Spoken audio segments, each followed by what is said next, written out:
Hello and good time zone, everybody, and welcome to Horde of Tales. My name's Markus, pronouns are he, him, and I am today back for the first time in a while with a little mapping stream. But I'm not just here with a little bit of mapping, as you might have seen. We're going to make it extra cozy today with a little bit of live footage from my very own cat, George, over to my left. He looks very quiet and still now. Well, that's what he looks like most of the time because he's old, he's fluffy, and he's cute. Thank you very much for tuning in today. As mentioned, this is another map making stream.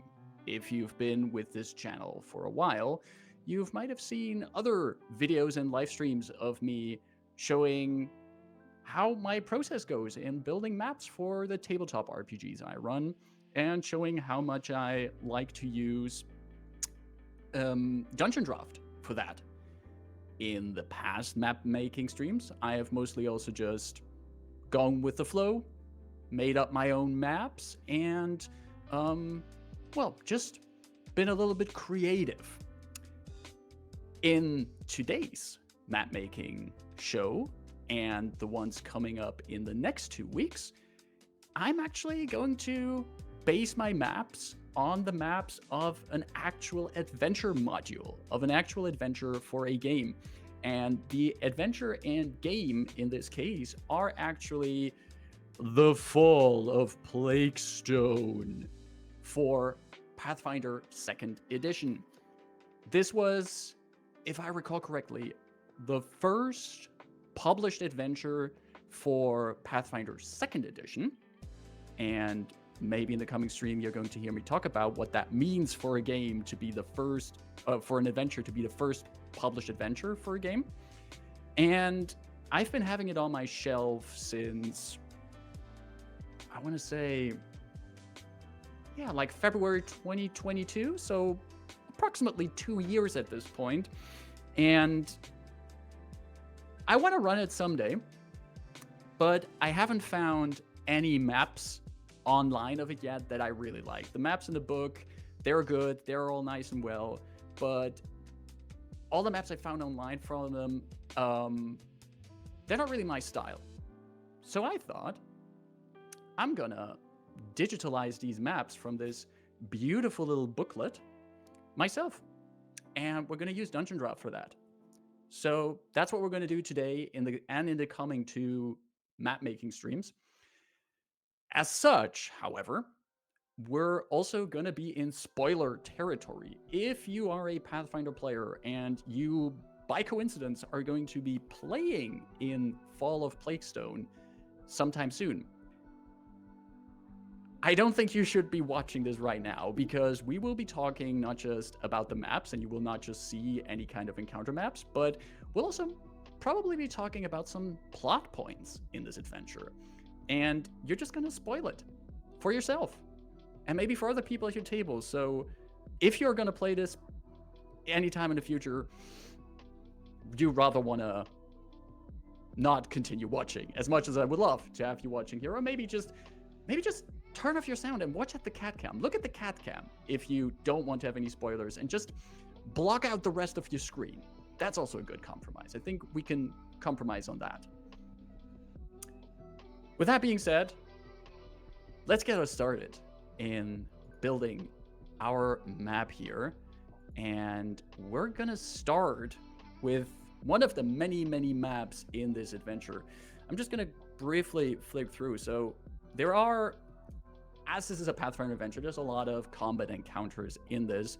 And most of the encounters described in the adventure also have their own battle map. From the top of my head, I can only think of one encounter that could become a combat encounter that doesn't have its own map in here, but most of them do have them. Some of these maps are on the inside cover of the book, and the rest is spread out through the books. And some of these are pretty simple, and others are fairly detailed. And I think for us to starting out today, we're going to take the map of the very first encounter in the book, which is the Manji Pack encounter. And The adventure namely kicks off with the adventurers being hired to work on the merchant caravan of Bort Bargith. Bort Bargith is a merchant, and he has decided that he needs some help from adventurers in protecting his caravan from traveling through the lands that Bort is traveling in.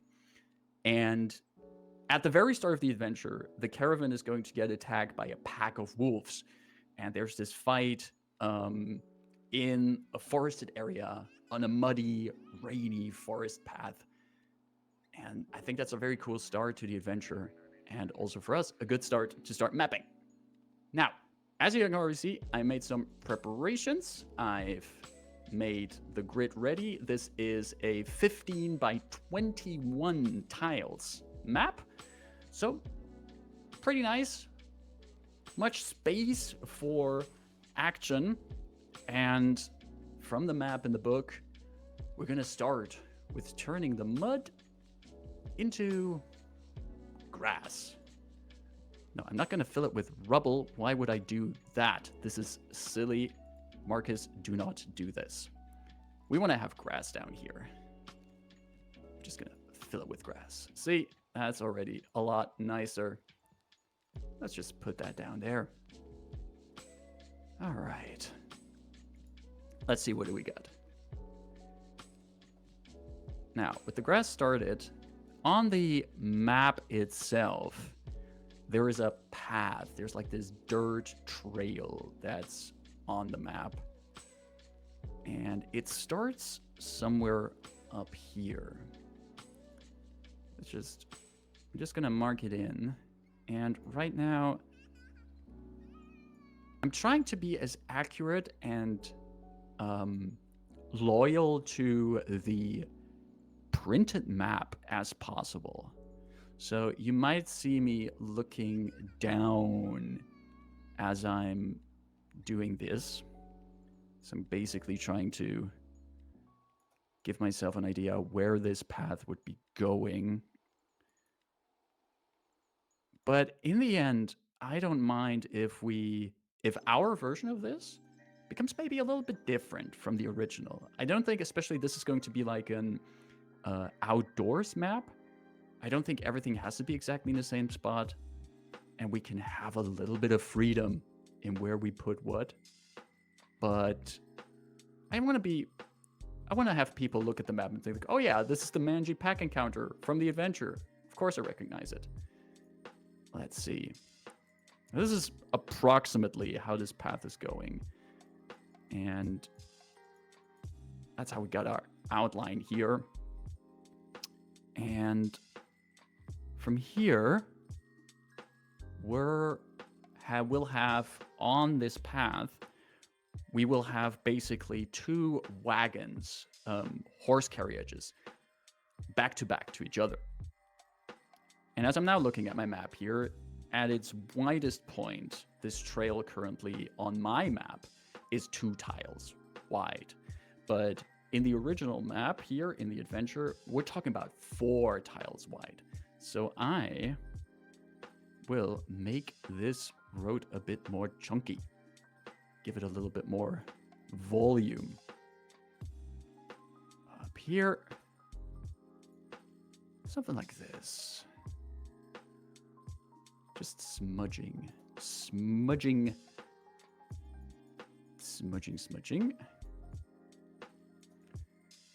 As I mentioned, the adventure starts out on this foresty path, and you're fighting a pack of wolves that attack the caravan. And later on in the adventure, you find out why these wolves have done it. There's a whole situation there.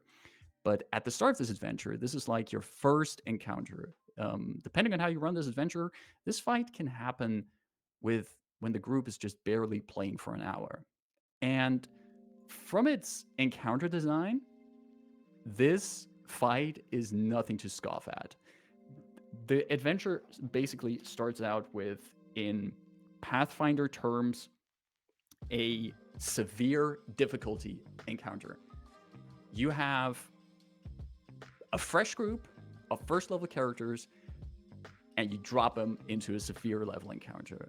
And I think there's some very correct critique about that, especially because it's also not just a severe encounter. The monsters in there are pretty tough monsters, and there is a non-zero chance that someone in your party is going to die on their freshly made first level character. I think if you want to avoid that, you have to tune it down. You have to remove a few of the wolves, maybe change their stats around a little bit, but nothing more than that.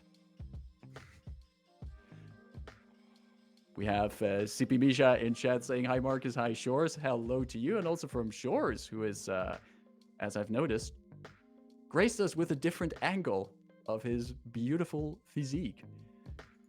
I'm already loving this cat cam on here. Okay, so Muddy Path, we got that in there. It's basically brown on green at this point, but it's not much. It's not much yet, but we're gonna make it more beautiful. All right, let's see. So just to draw them in real quick, I do think I do have carriages as an object. Used.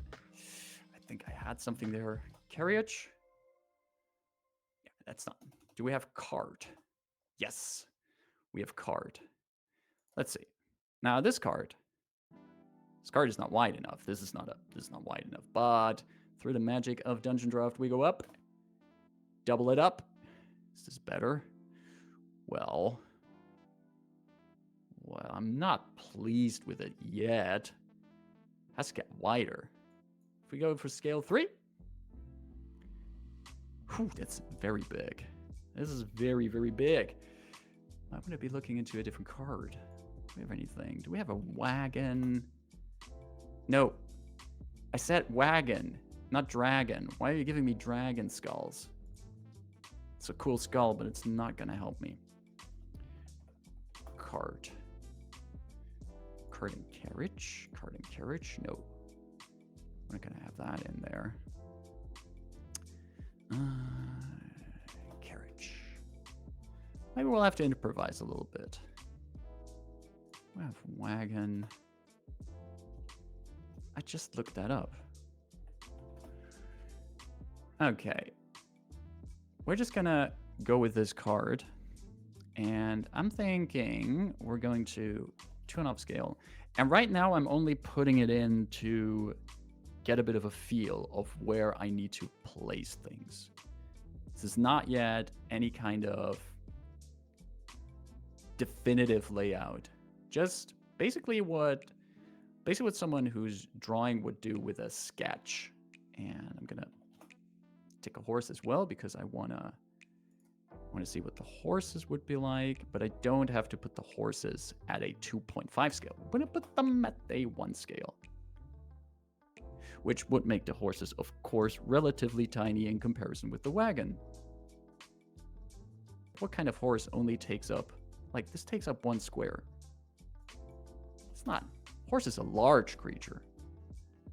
It's not horsing around.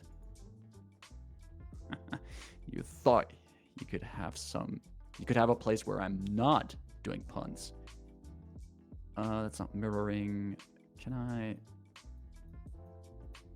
No, wait. But if I mirror it now, no.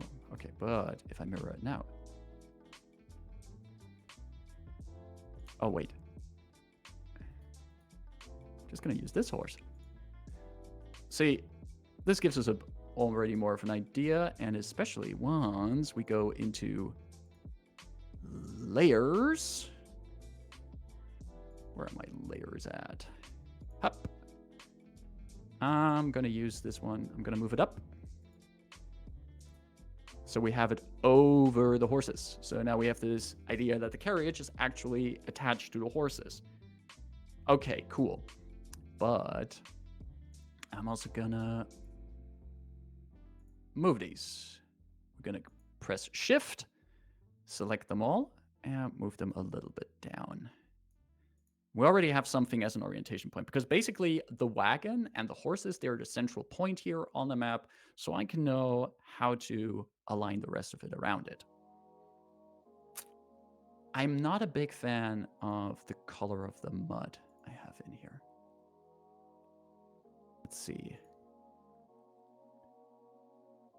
The mud could be a little bit lighter. Let's see what does sand look like.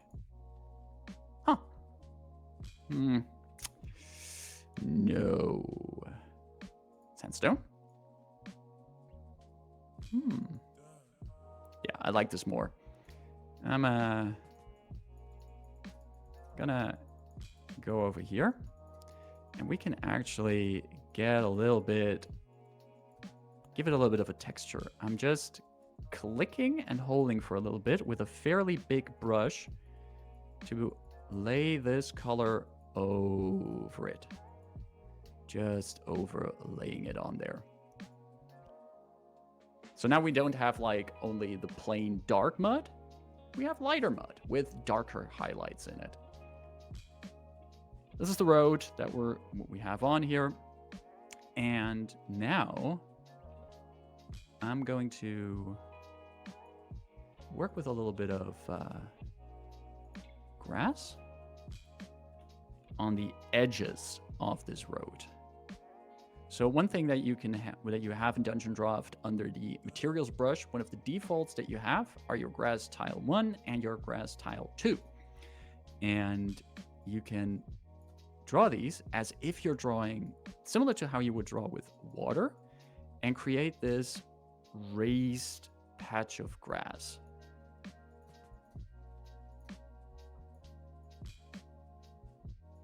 And the cool thing is, the tile 1 grass actually layers under the tile 2 grass.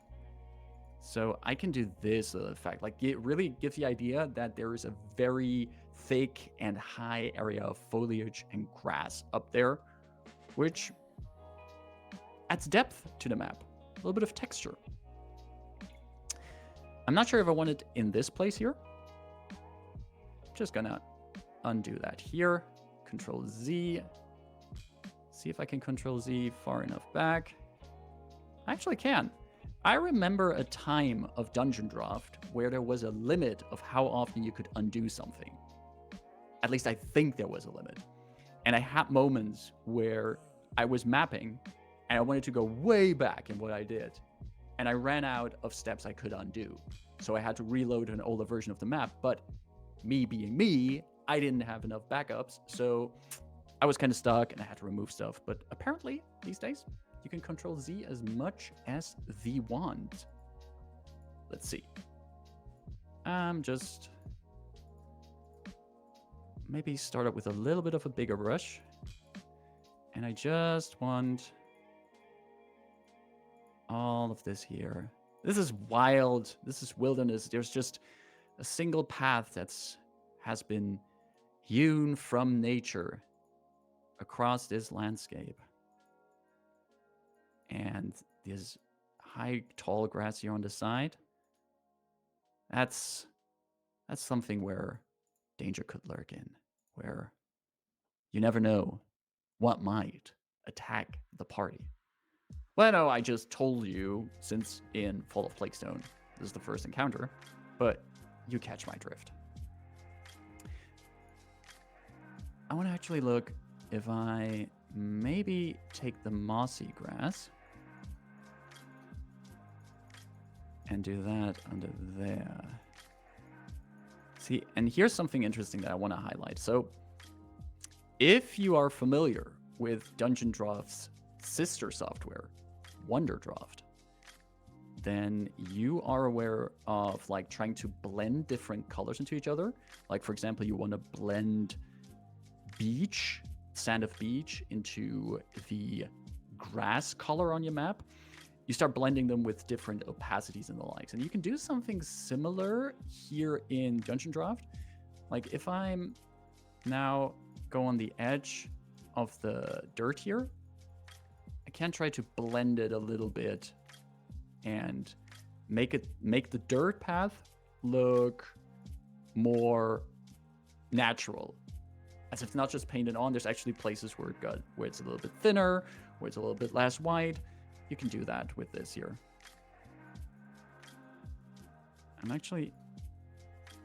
I really like the darker color here. So I'm just gonna gently put that in there.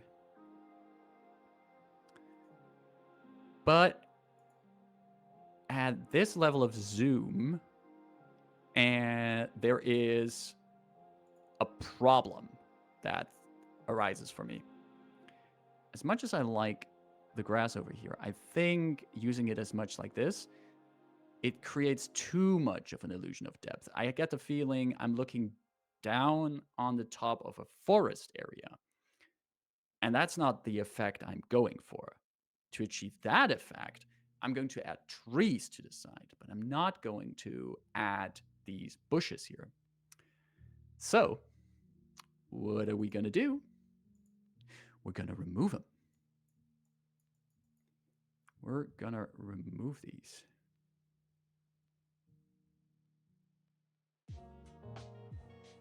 And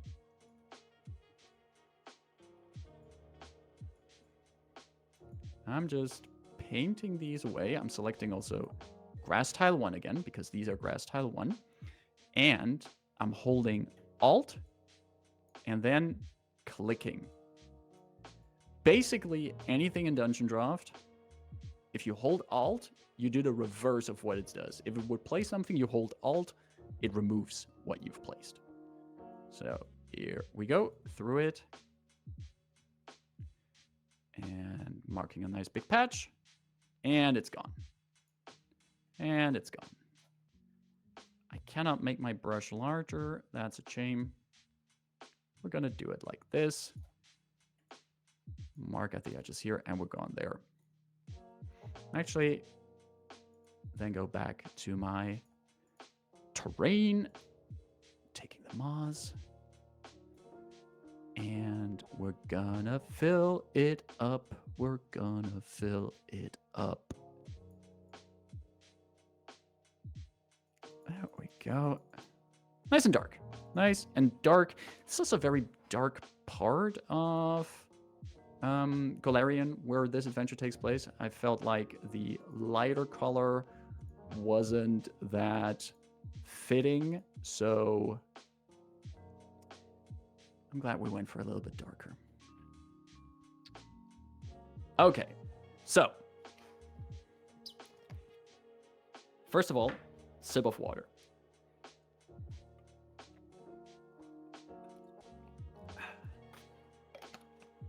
Second of all, drip water on your adventure booklet. Third, reiterate. So, we're going to reiterate a little bit, and we're going to actually get the trees in first. Because we just talked about how the grass I added gave the wrong effect of like looking down on a forest, and we want that effect, but I want to do it with trees and not with the grass tiles that I just added. So we go to our terrain brush, go to Object Tool, and on the right-hand side, let's look for tree. So we have a bunch of trees here, various sizes. I currently have my scale set to 2, and also I am going to set these at layer 4, which means that they are above most of the other stuff. So I could put a tree right over here, but who has a tree on a wagon? Maybe some cool druid who rides the wagon. Could be.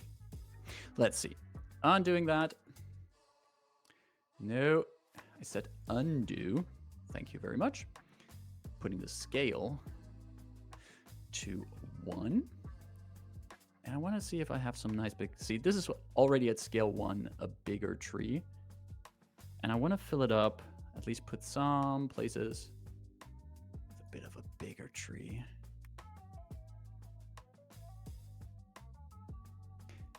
Oh, I do also like these autumn trees, but the original map has them as green leaves. Let's stick with that for now. Who knows? Maybe we end up making up an autumn map, because I think the autumn trees are also very cool. Autumn is a great time of year. Ain't it? Let's see.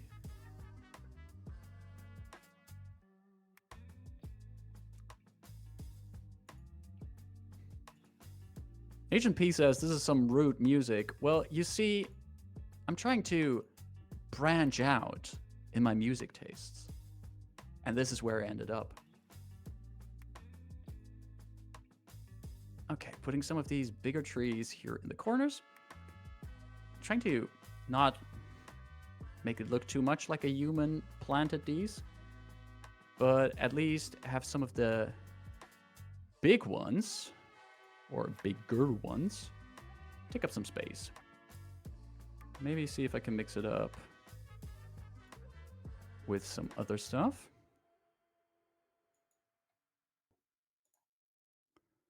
Let's see. These are tiny. Teeny. Not tiny, but not... Maybe I'm going to take one of these.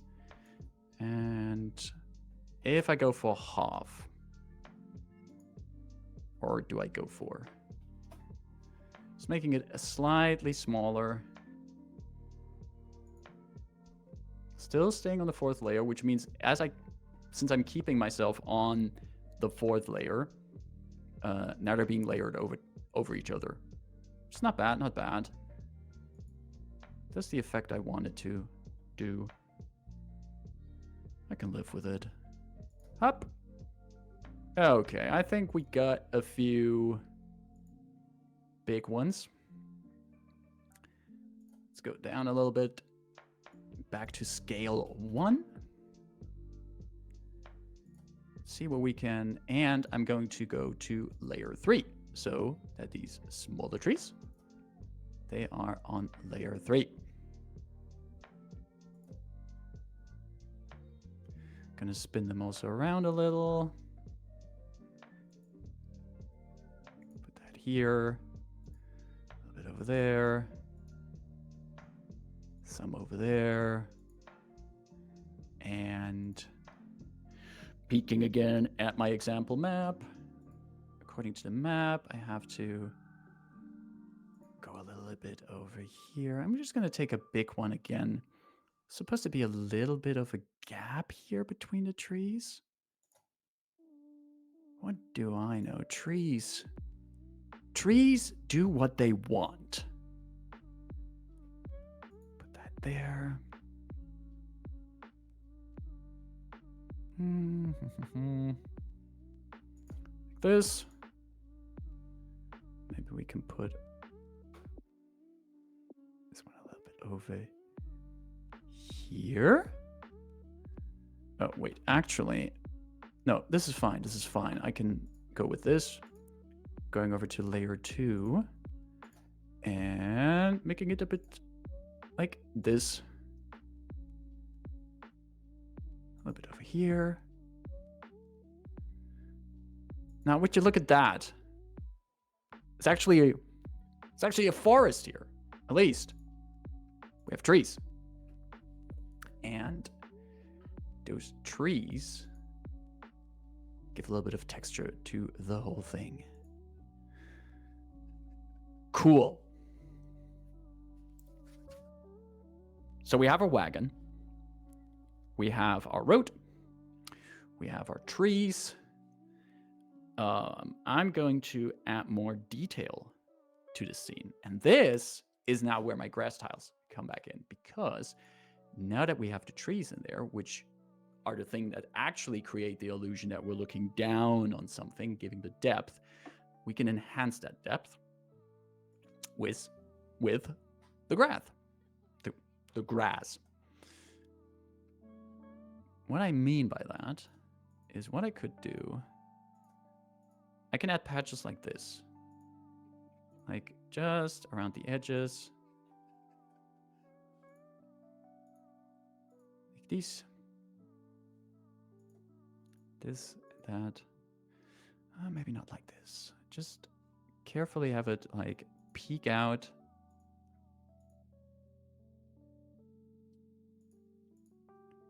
all over here.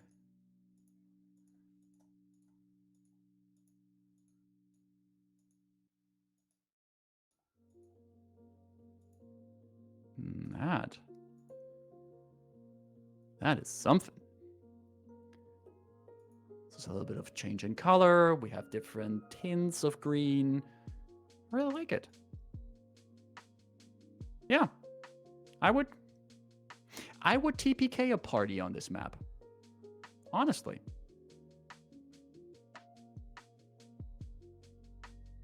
Let's give some more character to this map. We got the trees, but you know what trees have? They do have roots and vines. And we do have some cool stuff here. So if I go, and let's go back to layer 1. So it's really under all of the trees. See if we can get some gnarly roots.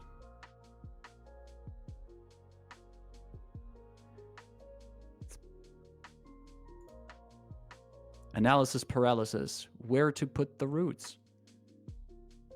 The answer may shock you. Because the answer is wherever I freaking want them to be. Just want to have them poke out a little, maybe even double up as twigs, branches. Put a little bit there. Maybe take a nice big one up there. And let's go for another one.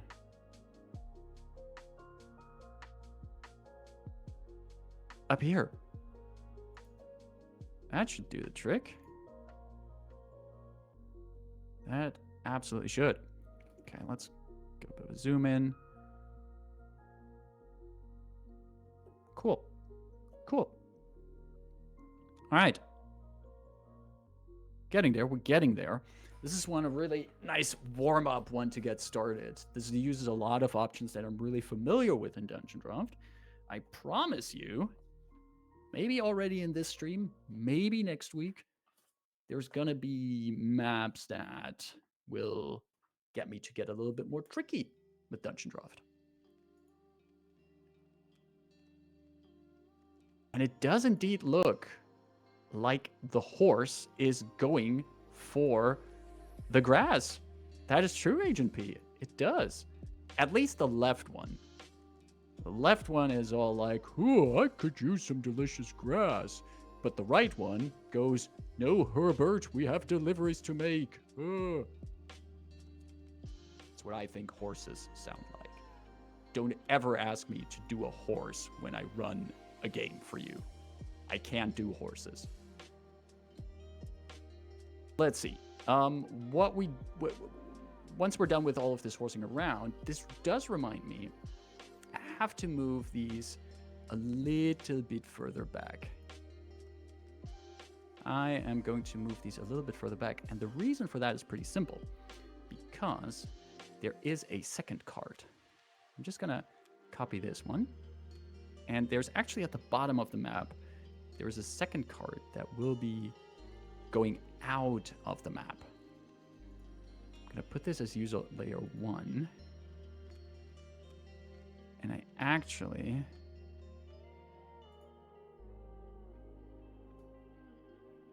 have to rotate it a little. Wait, if I have it snap, it's gonna do this, right? Yeah, like this.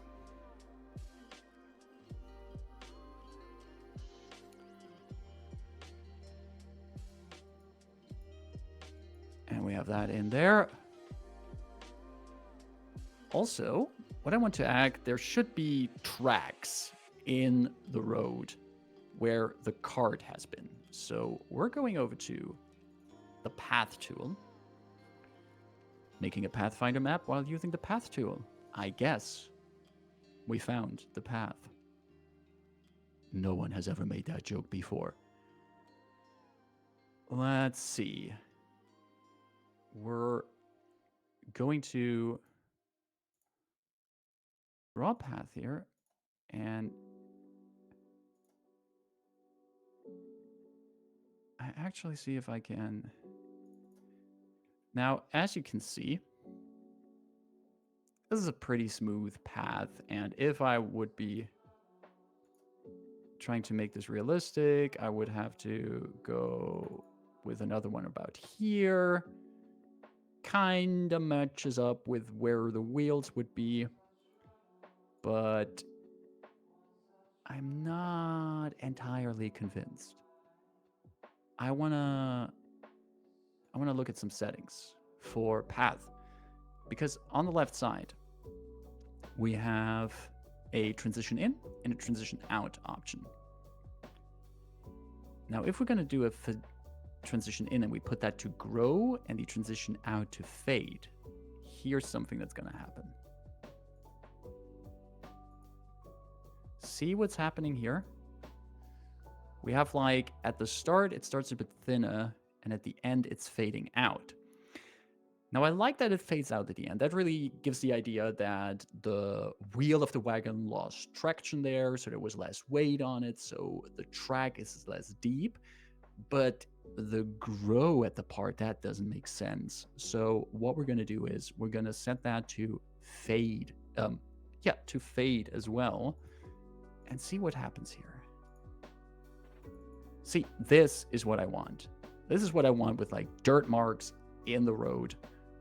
We can just make this look at least semi-believable. And I'm not gonna do what I just did, because what I just did was I would be like, oh yes, let's go with the long track all the way down here. I wanna go and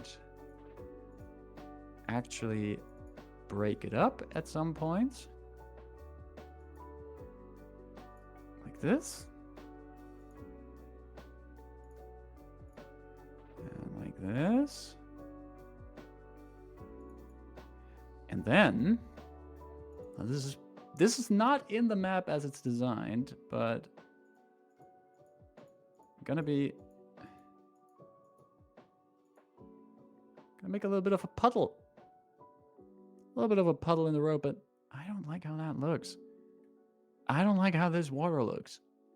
No, not a fan. Do we have another solution for this?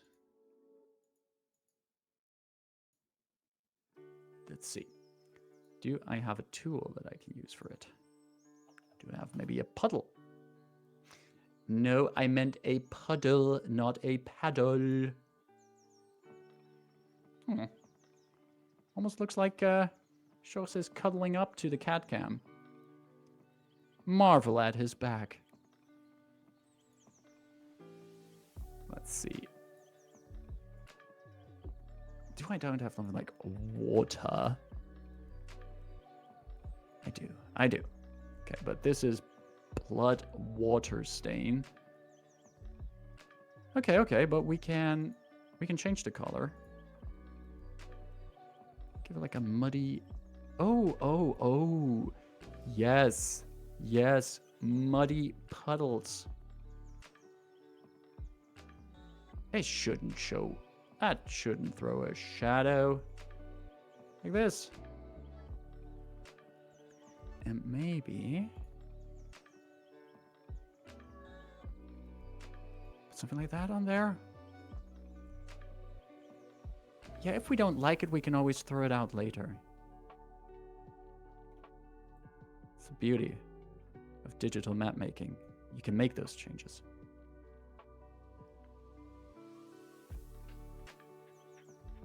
That's good. That's good. Okay, so I'm going to take my path tool and make a few more of these tracks. Little ones down here, where the other card maybe had a little bit of a slip and slide. Pretty good. Yeah. What do we think, people? What do we think of this? Is this a good place where merchant caravan gets attacked by mangy wolves, where, according to the Fall of Plaguestone module, first level adventurers, potentially people who have never played Pathfinder 2nd edition before, will have to deal with a severe encounter. I think this is a good place. I don't agree with the severe encounter thing, but who am I? I'm just a guy playing this game. I am not John Pizzo. I don't think we're done yet entirely with it, though. We can change this around a little. Let's see if I can get a little bit of more detail in. And I just want to see if I can make a quick save here. I'm going to save this as FOP Mangy Pack. Always make sure you save in between. Dungeondraft does this auto-saving, and that has saved my bacon a few times in the past, but it's always good to have a backup copy.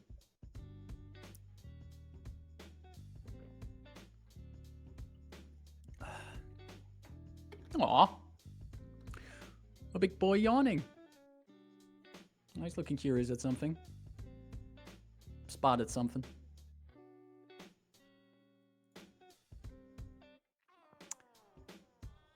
Let's see.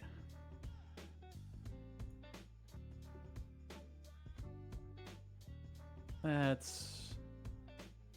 want to see if I can get some more foresty details in there. Just a few little. Don't want to overdo it. Sometimes you can have too much on a map. Let's see. What's under bush?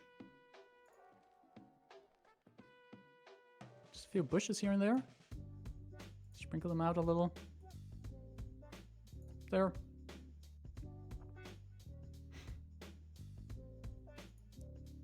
Let's do at least one berry bush.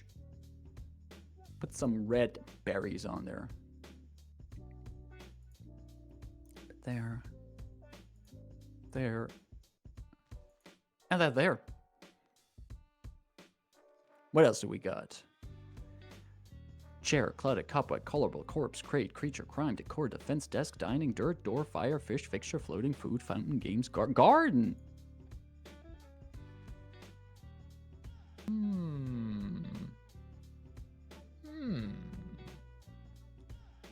Mushrooms. Up. Yo, change that beat up. Here we go. A bit of mushrooms.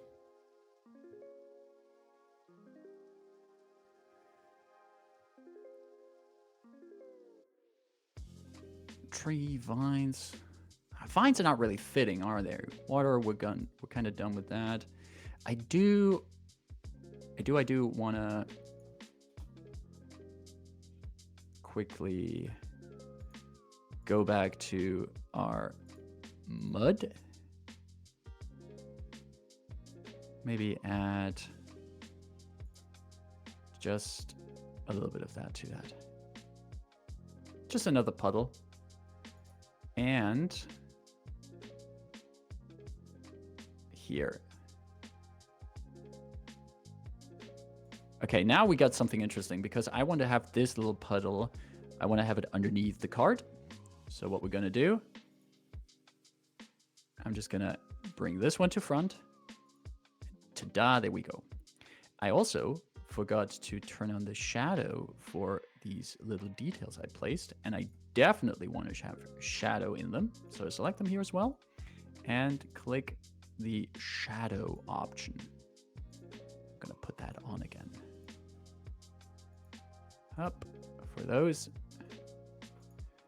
And shift select both of those. Turning that on again. Just that little bit of extra depth in there. Okay. This I like. Now, whoever of you who has access to the original Adventure for Fall of Plaguestone, they're going to look at the Manji pack map and be like, well, it's not exactly what's in the book. And it isn't. It wasn't my goal. But I do think I made a good version of it. I think if I will run Fall of Plaguestone, and who knows, I might one day, I would use this map. And it gets the point across. It does what the map should do. The story beat here is that the party is with the caravan they're escorting.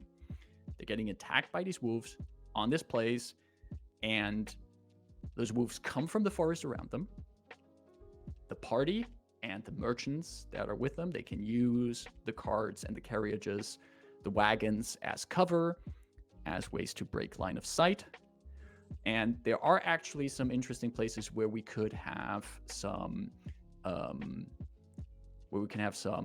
choke points on the map. For example, up over here and here, like the trees and the branches, they would block movement there. So you might want to have these choke points there where a character can stand here and make sure that these wolves can't come by them, so they can protect other characters. We can use the wagon as cover, where a ranged character could stand on this side of the caravan while some wolves are here, and their melee buddy keeps the wolves busy here. So it does the story beat. It is a interesting place to fight. And in my opinion, it looks good. We got one map already in there. I'm going to save this. And if you want to use this map, you should check out our Horde of Tales Discord later, where I will share both the PNG of this map and the Dungeondraft work file of it. So you can either just take the PNG file and run with it, or you take the Dungeondraft file, make this map even cooler, or adjust it in a way you want, and then use it in your own game. It's totally fine.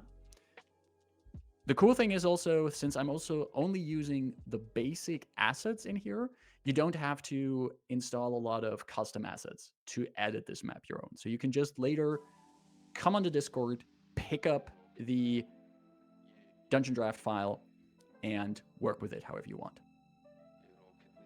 Alright, cool. This is great. We got this map already done, and this bodes well. Now I'm looking for the next one we can tackle, and I'm flipping through the adventure. I think I want to take one that is at a little bit later in the adventure, and it's called Trin's House. Also a pretty simple one that we can knock out today, but a different environment of it.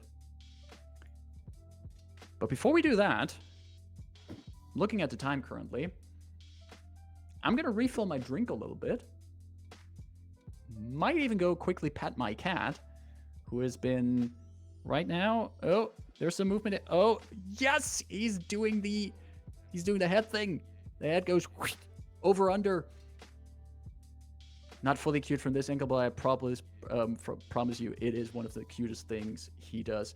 But looking at the time, I'm going to take a quick break, and I advise anyone who's watching to also grab a drink, stretch your legs a little, and I'll be back in, let's say, 5 minutes. You see me back in 5 minutes, so see you then.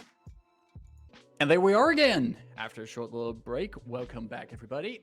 My name's Markus, pronouns are he, him, and we're here today with map making for the Pathfinder 2e adventure Fall of Plaguestone. In the first half of our stream, we already mapped out one of the encounters, which went pretty well. We made a nice little dirt road with 2 wagons on there, forested area around. Perfect place for the very first encounter of that adventure. And we're going to continue with another map. Maybe we get another map finished today, maybe not. That's no problem. We're going to continue mapping next week, Wednesday, and the week after that as well. see how much of this Fall of Plaguestone we can map out. And I'm not alone here mapping. As you can see to my left, we have our cat cam on, and my cat George has graced us with his presence, even though mostly he's sleeping. But hey, sleeping cats are still cats. Cats are cute. So, we're going over to one of the other maps in the adventure. This one's called Trin's House. As I said at the start of the stream, we're probably going to have some spoilers for Fall of Plaguestone in here. So if you just joined us after the break, but you also know that you're going to be playing in a Fall of Plaguestone game somewhere in the near future, you might want to turn down your volume and just look at the cat cam for now, because we're going into spoiler territory right now. After the opening encounter of the fight against the wolves that attack the caravan led by Bord Bargith makes it into the town of Atron's Folly, which is a very small and slightly creepy town where Bord, his crew, and the player characters have dinner in the tavern. But apparently during the dinner, Bord gets poisoned, and an investigation starts in who killed him. And while that investigation goes, no one is allowed to leave Atron's Folly. The player characters, being player characters, decide to help investigating, because the adventure assumes that they have a good relation with Bord, or at least want to get out of Atron's Folly. And so they start doing the rounds. They start to gather clues and talk with people. And one of these people they're talking to is Trin Sathern, who works at the tavern where Bord got poisoned. And as the characters get there, they get to her house. But as they arrive, they actually see another character running circles, running around the house of Trin. And it turns out he's being chased by a giant boar. And the player characters can decide to help find that giant boar. Now, this map is a little bit bigger. Well, just slightly bigger. This is a 17 tiles by 24 tiles. You can see that. I already prepped that here. And we're once again first going to make this a little bit greener. I'm going to stick in with the terrain moss that we used for the other map. And I will start by, again, making a road on here. Let's see what we got. Let's make a road down here. As I mentioned earlier, you might see me look down from time to time, as I'm also looking at my map. And I'm actually gonna do a little trick here. 1, 2, 3, 4, 5, 6, 7. By 1, 2, 3, 4, 5, 6, 7, 8, 9, 10, 11, 12, 11 and 12. 7 by 11. 1, 2, 3, 4, 5, 6, 7. 2, 3, 4, 5, 6, 7, 8, 9, 10, 11, and 12. This is where a part of the path has to end up. I'm just gonna move this a little bit over here and mark it here, because this here is where we're gonna get the front door of Trin's house, and the rest I'm gonna move down here.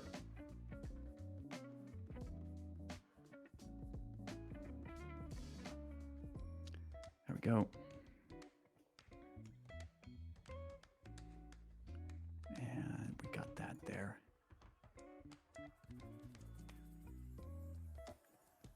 I mentioned earlier in the stream that Fall of Plaguestone is, if I recall correctly, the first published adventure or official adventure module for Pathfinder 2nd edition, back when 2nd edition came out. And it was written or still made while the rules for Pathfinder 2nd edition weren't finalized yet.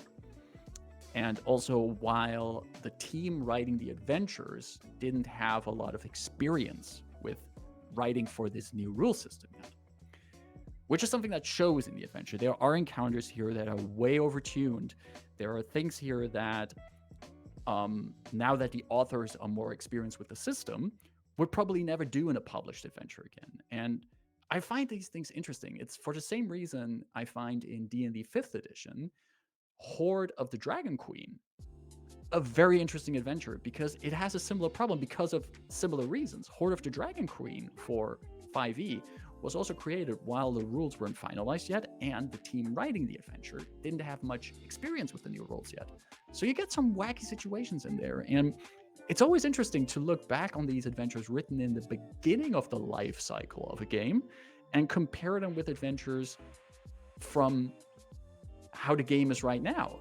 There's differences in design and approach, and I find it fascinating, like a little time capsule. Got that in there, that up there. We do also, and this is something I haven't tried before, we have something, there's actually like a field next to the house.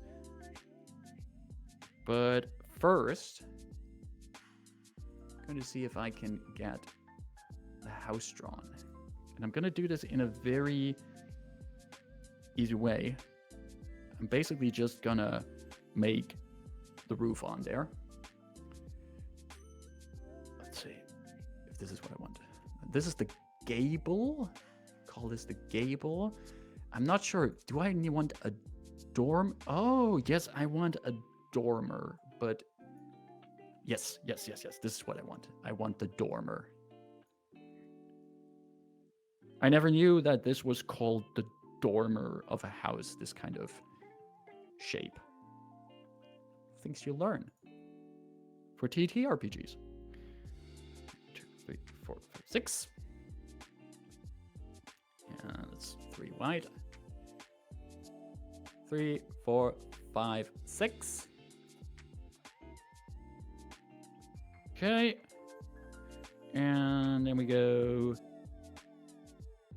And we go there. I think I need the dormer again. Not in this way. How does it decide which way it looks? Will I ever find out? Do I have to use it like this? Apparently I don't. Do I have to use it like this? Ah! Ha! I get it. I think.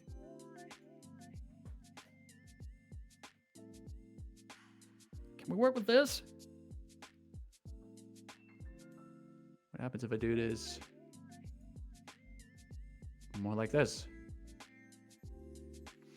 Not my jam. Not my jam, I have to say.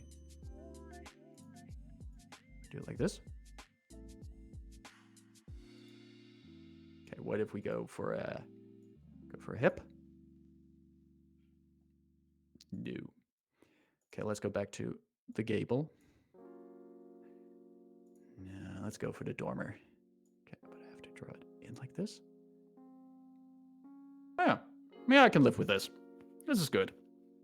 Okay, so this is where we got the house in. But I'm wondering.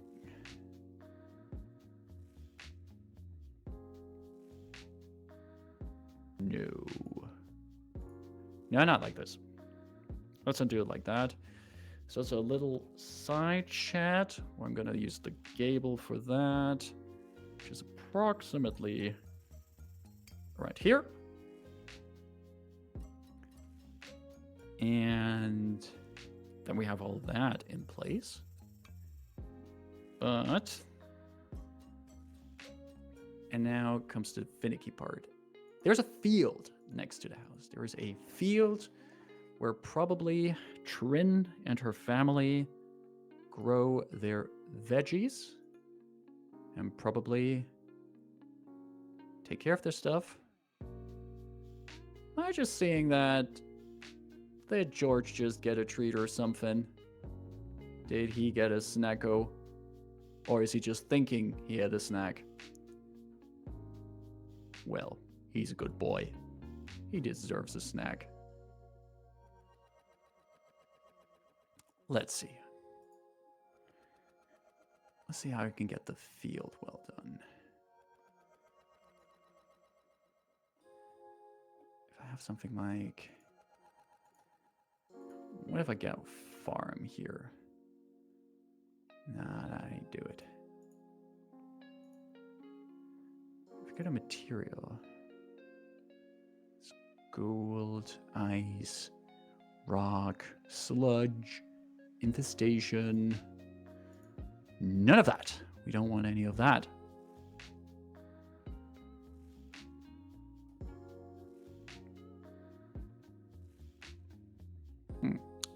Sorry, got distracted by my own cat. Doing the cute washing. Taking a cat shower. Let's see. We were still busy with the field. What we got there? Chain, rocky sandstorm. I think what I'm going to do is I'm just going to start out with sand here.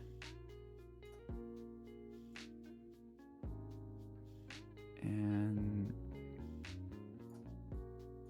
it's going to fill out this entire corner. Right now this looks more like I'm drawing in some kind of dirt pit to play in or something, but it's gonna be more. It's gonna be more. Need some more detailing in there. Coming back to that spot. It's on my to-do list. I'm gonna clean that up as nicely as George is currently cleaning himself up. I promise. Let's see. We are going to...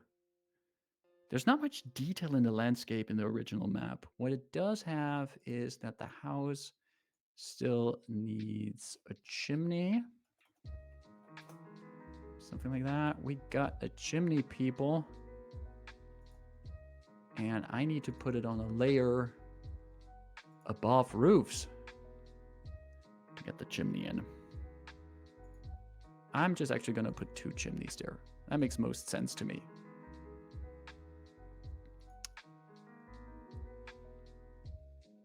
Krifu saying, hey, yo, in chat. Hello, Krifu. Welcome, welcome.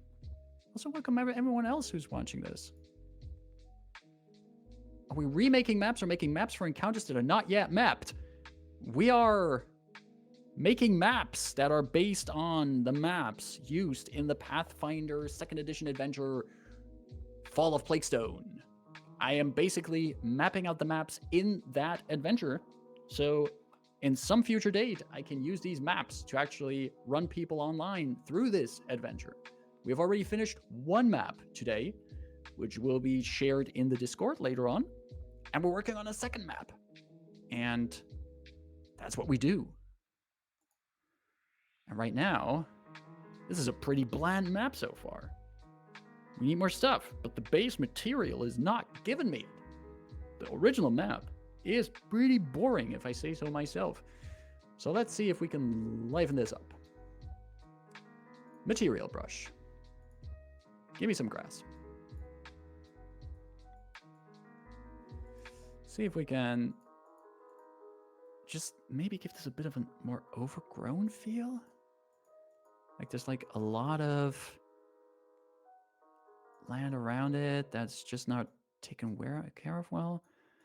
I'm just gonna fill this in a bit and see what I think of it. Sometimes you have to see things for yourself to really see if you like it or not.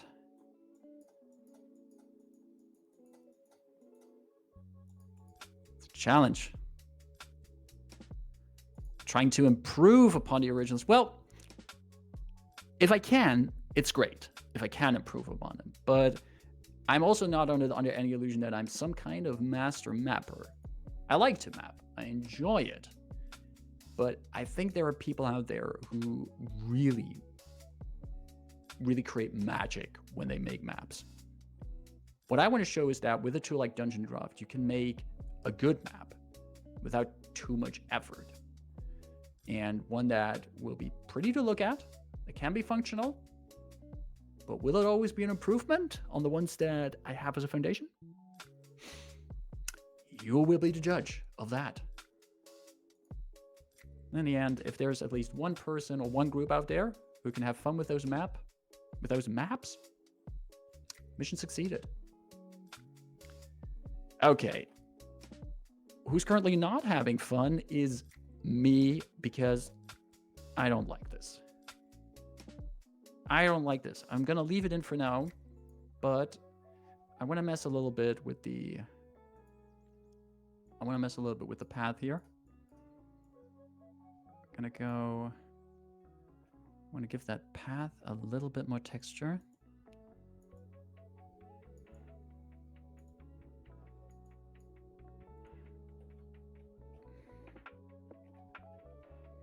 Not like this. Make him bigger. Oh yeah. This is what this.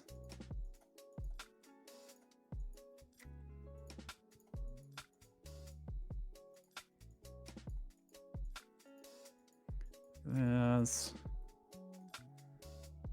Yeah, show that cute head of yours, Shores. Give us a... Yeah, settle in. Make yourself comfortable. We have a little bit more to go on today's stream. And if the map... if the map is not nice to look at, we'll always have the cat cam. I'm actually kind of impressed that George is staying put in that place. He has a tendency of, especially around this time, to go to another spot. But I think a little treat did help keep him in place.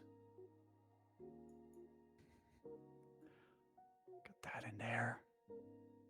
Okay, at least we have a little bit more texture to that part. Let's see if I can sing a little bit with the grass. Can I? No fan of that. What do I have with Rocky? Oh, hey. I don't hate this. Yeah.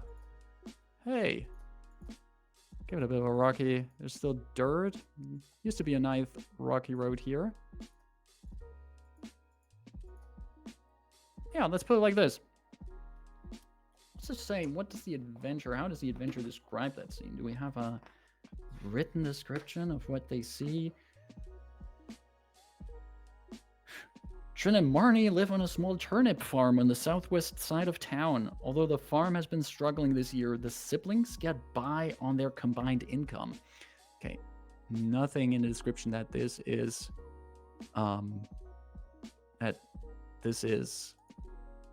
something that shouldn't be there. I don't hate this. I can live with this. This is good. It's good. Okay. Still don't like is what I did up here with the material. So it's time. Okay. Just gonna cut it up.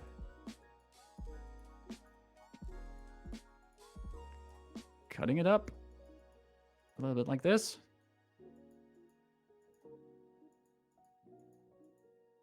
A little bit less dominant.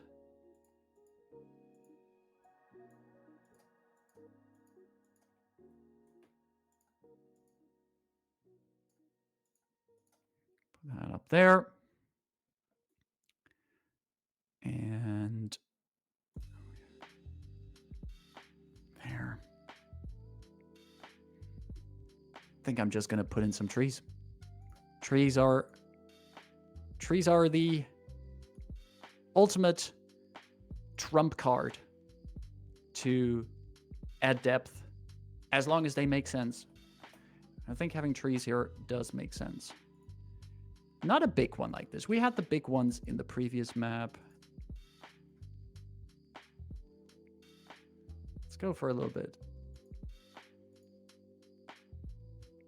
I could place one near the window here. It's a bit big. It's a big boy.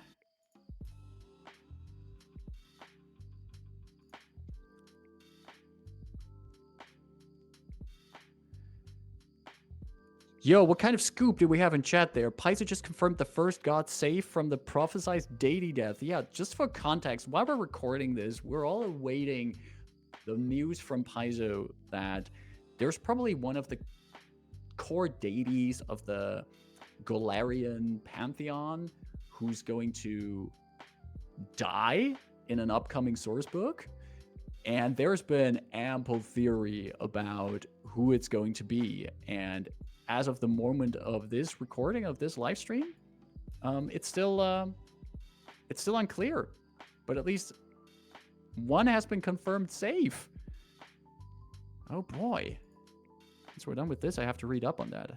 I have bets on some servers on which deity I think is going to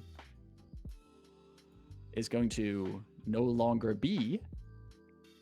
And I wonder if I'm going to be right. Okay, we're going to put a little tree up there. I am betting on, and I hate to say that, I'm betting on Pharasma.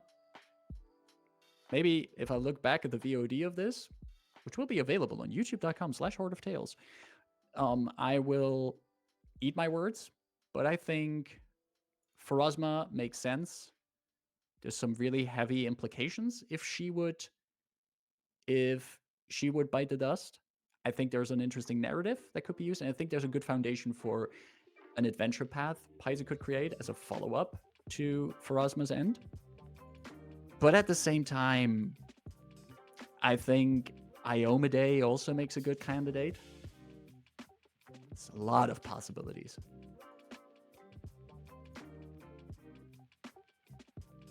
Okay, just gonna put these a little bit over here. Gonna do a quick zoom out. I think I know what bothers me about the map. And that is that the house is not dropping any shadow. I want to fix that. I'm going to path tool. And I do. I have my shadow. I also have to briefly cuff.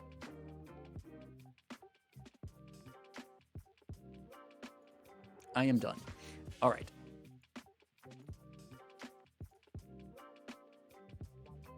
I'm gonna draw a shadow around here. Not like this. Transition in. Fade.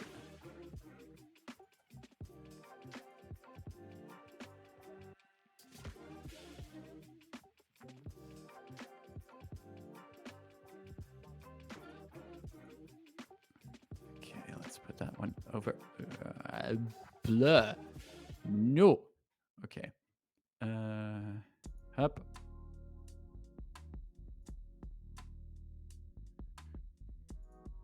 This is not nice. Don't want that shadow. Let's go back. Back to the shadow from whence you came.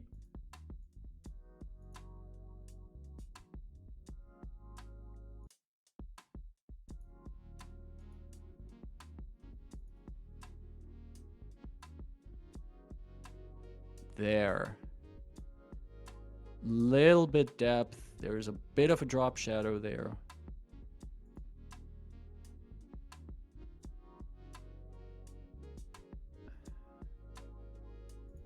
Not like this.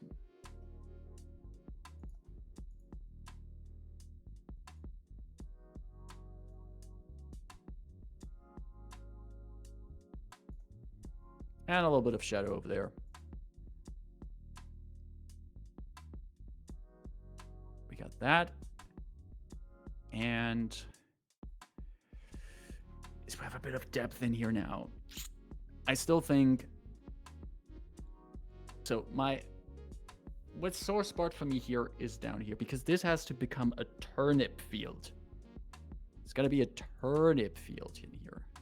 And I think the way I'm going to give a bit of texture, I think my solution with the resources I have lies in the shadow tool. As so often, shadows. Or it lies... Oh, it's my old friend, Wagon Trail. So what I actually want to do here, go like this. So we have these rows that you have in a field. Right now, the field lies barren. But you can have those rows in here. Like this. I just want to briefly, if we turn off the grid, like, see, this is kind of what I was going for. There's like these rows where you then would plant the turnips when it's like planting season. But right now it's barren. And now there's only like these, what do you call them? There's probably some kind of farming jargon from this, but there's like these little rows with elevated ground. This is what the tracks are. It works for me for now. Maybe I'll come upon a better solution. If anyone has a good solution, I'm all ears. How we can fix this. It's not the worst. I just think we added a little bit more of depth here. I'm gonna make this transition a little bit less this.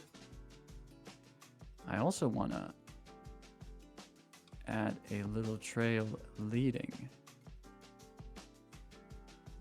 from the house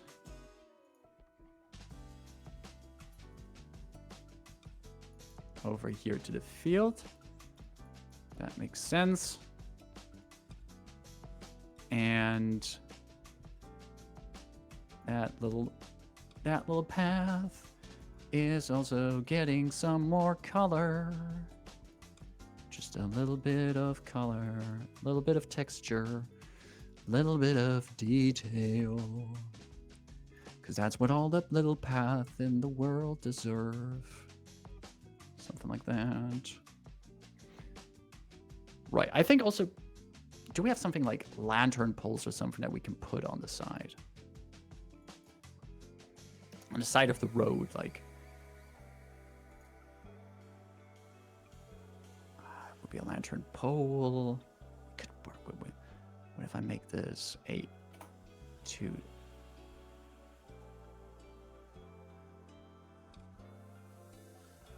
can like.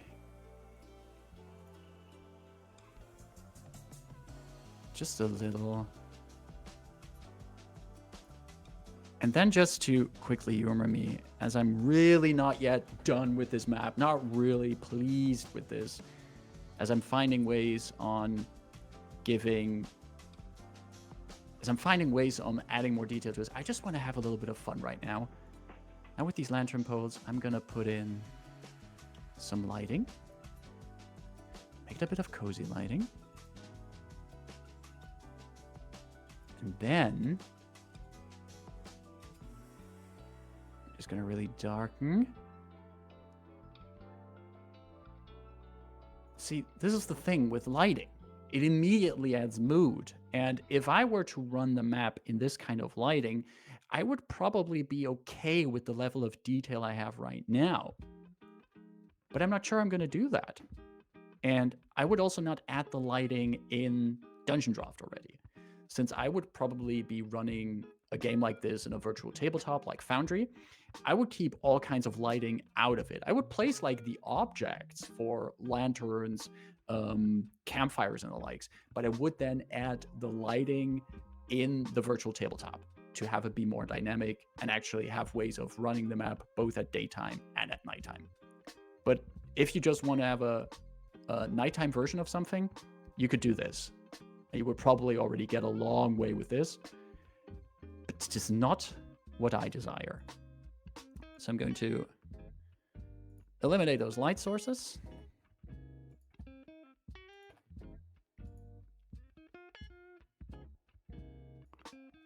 If there are turnip fields, can players uproot them and toss at enemies? You know, within the context of the encounter on this map, the player characters are probably going to fight a giant boar that's chasing them here. So if they're on the turnip field and they can get some turnips to throw at the boar, yeah, absolutely.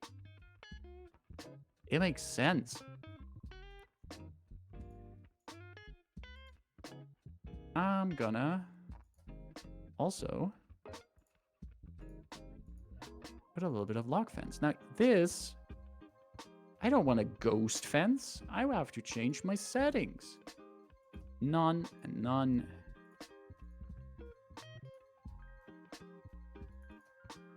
Just a little bit of fence here. Make the entrance a little bit more welcoming. And maybe also a little bit of fence along the road. Although, do I? No, I don't.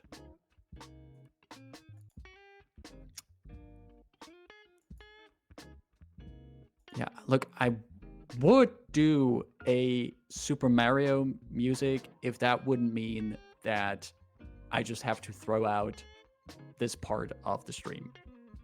But took me a while to understand the turnip thing as a reference to the Mario games. Oh well. Right, let's make it a little bit more clear in there that we have... Aw. George is getting scritchies. Yes, he's getting scritchies. Yes, there's a scritchy. He has such a good life. Because he's a good boy. Alright, mapping. I actually want to have a scarecrow out in the field. Let's put a scarecrow up here. And I also think Trin has her own well. Which could be interesting considering the context of this adventure if Trin has her own well. Because the big bad of the adventure is all about trying to quite literally poison the well in the village. So maybe having a little bit of that in there could be some cool foreshadowing. It's not in the actual map as well, but it would make sense for Trin to have a well. I'm saying Trill, it's Trin. I've been listening too much Tabletop Gold. I'm also no fan of these. I'm gonna undo these. And I'm gonna take a good look at this map. I got all the bits in there from the original map, but I don't think this one translates as well. And I'm really missing details here. If I were not streaming this, I would be probably now just staring for an hour at this map and after that, make some wild changes. Or I would stare for an hour at that map and conclude that I'm going to throw away the entire thing and start from scratch. But that's not great. It's content to watch. Instead, I think I got homework for next week. I'm going to save this map in a moment. And we're going to continue this next week and see how the turnips will turn out. How we will continue mapping these maps of the fall of Plaguestone. So with that, we're going to wrap up for today. We're going to shut down the kitty cam in a moment. I want to thank everyone who took the time to come hang out for today. Markus Makes a Map stream, mapping the maps of Pathfinder 2e's Fall of Plaguestone adventure. We got one map completely done, and we'll have a good start on the second one, which we will continue next week. If you enjoyed your stay here, make sure to give us a follow or maybe even a subscribe over here on Twitch. Your support helps us to make more content and means a lot to us as well. We're also happy if you support us by following us here on Twitch or on our socials, which are linked below. You can find us on Twitter, Blue Sky, Instagram, where you also find updates on anything we do. And you can watch the VODs. And maybe you are from the future and you're watching this VOD already on YouTube. Then you know that you can watch these VODs on youtube.com/Horde of Tales. And also come hang out on our Discord. Come over to our Discord where we talk shop, where we have some chats, share memes, have even more cat pictures, and where I'm also going to drop the map that we finished today so you can use it for your own purposes. You're going to get the PNG on there, and you're going to get the actual Dungeondraft file so you can make your own changes to it as well. That's all on there on the Discord. If you also enjoyed what you saw today, make sure to tune in back next week, as on Monday, there's going to be a very hot talk, Horde of Tales talk, with Ida and Pan, two of our team members, who are going to have a nice, cozy conversation here on Monday. And on Wednesday, you're going to have me back as we continue mapping the maps of Fall of Plaguestone. I think that's all there is for that. Thank you very much. Oh, wait, I forgot one final thing. Also, if you also want to support us, you want to help us out making the content we make, then you can also check out our Ko-Fi page at ko-fi.com/Horde of Tales, where every month we also post our recaps of what we did in the previous month. And if you want to help us out, you can also give us a little tip, a little bit into a tip jar, so we can keep continuing making content. And yeah, that would be really great. Thanks, everyone, for tuning in. My name's Markus. This is Horde of Tales, and stay safe. Take care. See you soon.